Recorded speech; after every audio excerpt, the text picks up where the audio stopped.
Hello friends! இன்னைக்கு தன்னம்பிக்கைய பத்தி ஒரு கதைய பார்க்கலாம். வீடியோக்குள்ள போறதுக்கு முன்னாடி, நீங்க இன்னும் நம்ம சேனல சப்ஸ்கிரைப் பண்ணலாம், சப்ஸ்கிரைப் பண்ணிக்கோங்க.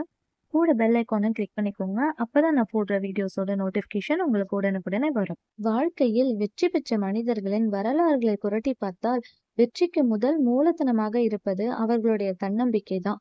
உங்களுடைய செயல்களின் மீது வைக்கும் நம்பிக்கையே தன்னம்பிக்கை. எந்த ஒரு செயலிலும் தன்னம்பிக்கை உள்ள மனிதன் எளிமையாக வெற்றி பெறுவான். தன்னம்பிக்கையற்று பேசுபவனோ தோற்று போய்க் கொண்டே இருப்பான்.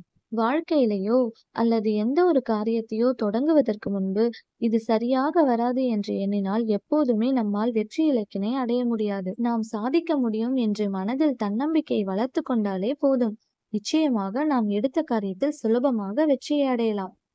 இந்த தன்னம்பிக்கையை கொண்டு இந்த இளைஞன் என்ன செய்தான் என்று பார்ப்போமா? ஒரு அரசன் போட்டி ஒன்றை அறிவித்தான். கோட்டை கதவுகளை கைகளால் திறந்து தள்ள வேண்டும். வெற்றி பெற்றால் நாட்டின் ஒரு பகுதி தானமாக வழங்கப்படும். தோற்றால் தோற்றவனின் கைகள் வெட்டப்படும். மக்கள் பலவாறாக யோசித்து பயந்து யாரும் போட்டியில் கலந்து கொள்ளவில்லை. ஒரே ஒரு இளைஞன் மட்டும் போட்டியில் கலந்து கொள்ள முன்வந்தான். போட்டியில் தோற்றுவிட்டால் கைகளை வெட்டி விடுவார்கள். உன்னுடைய எதிர்காலம் என்னவாகும் என்றார்கள் சிலர்.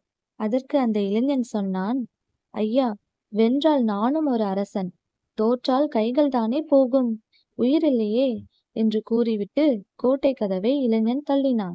என்ன அதிசயம்! கதவு சட்டென திறந்து கொண்டது. ஏனென்றால் கோட்டை கதவுகளில் தாழ்பால் போடவில்லை, திறந்துதான் இருந்தது. பல பேர் இப்படித்தான் இருக்கிறார்கள். தோற்று விடுவோமோ, எதையாவது இழந்து விடுவோமோ என்று எதற்கும் முயற்சிக்காமலேயே விட்டுவிடுகிறார்கள்.